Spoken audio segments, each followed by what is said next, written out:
Feliz domingo y feliz domingo de la Ascensión, esta fiesta que en algunos lugares o antiguamente se celebraba el jueves y pues celebramos este domingo. Y siempre en esta fiesta se lee este evangelio que es la conclusión, me había equivocado yo, y hay que leerlo así, conclusión del Santo Evangelio según San Mateo. Son las últimas palabras de Jesús según este evangelista, según Mateo. Y son para meditarlas y guardarlas en el corazón, decía la Virgen María con las cosas importantes. Yo estoy con vosotros todos los días hasta el final de los tiempos. Yo estoy contigo, hasta el final de los tiempos. Ese final de los tiempos también nos hablará de él el evangelista Mateo, unos capítulos antes, en el capítulo 25, ¿no? Y habla de tribulación, habla de cataclismos, habla de guerras. Dice, pero al final vendrá el Señor, ¿no? Entonces, bueno, pues Jesús lo que les está diciendo a estos discípulos con los que ha compartido vida es: yo os he traído hasta aquí y ahora me marcho, pero yo no os voy a dejar solos, ¿eh? Y esta es la primera certeza, creo, que yo quería deciros. El Señor nos ha traído hasta aquí, ¿no? Pues no nos va a dejar solos, no tengáis miedo.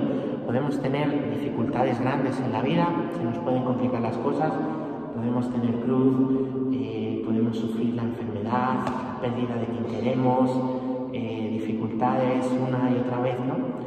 Pero el Señor siempre con nosotros, ¿eh? Dios no es un sentimiento, es una certeza, es una verdad, que Él es una persona que está viva y a la que siempre podemos tener presente, estar en su presencia, ¿no? Y bueno, esto es la conclusión. ¿Cómo es el inicio de Mateo? El inicio del Evangelio de Mateo es curioso, es el primero de los evangelistas que aparece en el Nuevo Testamento, y si lo empezamos a leer, probablemente al principio no entendamos muchas cosas, porque hay toda una genealogía de nombres en la que el evangelista nos trata de enseñar cómo Jesús viene de Abraham y viene de David, es decir, el Mesías viene de Abraham, al que se le prometió ser padre de muchas naciones, eso es la Iglesia, y viene de David, se dice que de David vendría el Mesías, ¿no? Entonces Mateo, en el capítulo 1, el inicio, pues es todo un evangelio, toda una retahíla de nombres. Lo leemos, por cierto, el día 8 de septiembre, la fiesta de la Natividad de la Virgen, que nosotros celebramos a nuestra patrona, la Virgen del Rosario, y ahí pues va diciendo San Mateo cómo Abraham engendró a Isaac, Isaac a Jacob, y va poniendo todos los descendientes, ¿no? Hasta el rey David, luego hasta el destierro de Babilonia y hasta Cristo. Y en esa genealogía de Mateo, podéis leer, sorprende que aparecen 4 mujeres nada más, ¿no? 4 mujeres que además están vinculadas a grandes sufrimientos o grandes pecados, ¿no? Por ejemplo, aparece Rahab, que es una prostituta, o Betsabé, que cometió un adulterio con el rey David, ¿no? O ahí aparece Judith, ¿no? Que viene y es descendiente de Lot, que cometió incesto con sus hijas. Entonces viene de los amonitas, del pueblo del incesto, ¿no? No muy apreciado por los judíos por esto, ¿no? Es curioso, también aparecen grandes pecados en los hombres, pero es curioso cómo aparecen estas 4 referencias, ¿verdad? Y nos está diciendo San Mateo que Cristo entra en una historia que no es la historia perfecta, sino que es una historia de luces y sombras, es una historia en la que hay santidad y en la que hay pecado y grandes pecados, ¿no? Y Cristo entra en medio de la historia para sanar esa historia, ¿no? Y pasa lo mismo con nosotros. Dios entra en la historia, ¿no? Nosotros estamos en la historia de la salvación, lo queramos o no. Ahora podemos aceptar la salvación o no aceptarla.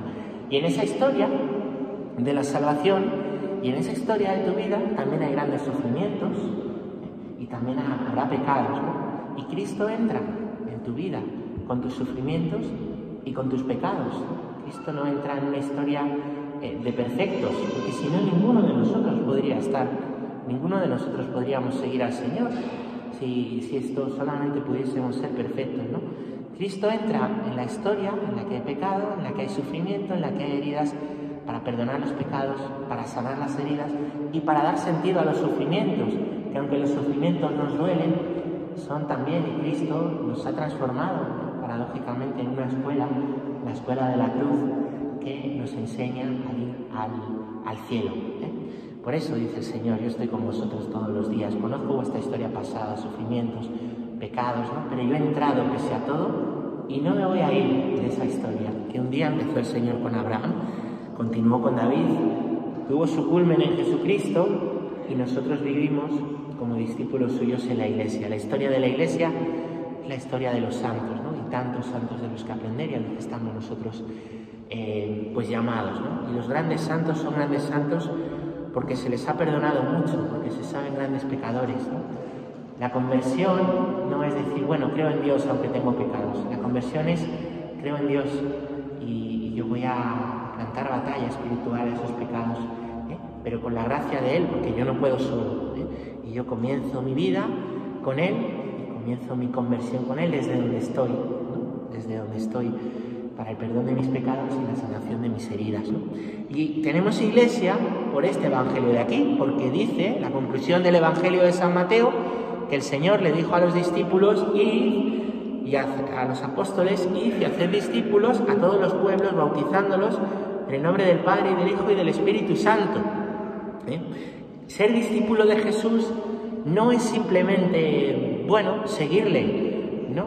Como el que sigue, por ejemplo, a un equipo de fútbol, el que sigue un partido político, ¿no? Ser discípulo es otra cosa, es mucho más que tener afinidad hacia algo, que simpatizar, ¿no? Ser discípulo es cambiar la vida y dejar que Dios cambie la vida, reconocer que mi vida necesita ser salvada, sanada, que yo solo no puedo, que Él lo hace y que yo voy cambiando mi vida desde la raíz del corazón, mis pensamientos, mi voluntad, voy ordenando mis afectos a Él para parecerme al Señor. Esto que digo a veces, ¿no? Hay que hacer el mundo más humano. No, ya es humano. Lo que tenemos que hacer es divinizar el mundo, cristificarlo. Eso es ser discípulos de Dios. Y eso es ser discípulos. Ayudarnos a parecernos a Cristo, a ser como el Señor, ¿vale? Ser discípulo no es, me cae bien Jesús, me gustan algunas cosas del Evangelio, no, es cambiar mi vida siguiendo al Señor. Y esto es lo que nos dice el Señor, y esta es la historia, ¿no? en la que estamos metidos, ¿no? Simplemente os animo por último, pues eso, a tener ánimo y que estas palabras son verdad, que lo que cuenta el Evangelio no son cuentos escritos hace mucho tiempo, no son frases de estas de Mr. Wonderful de las tazas, es verdad.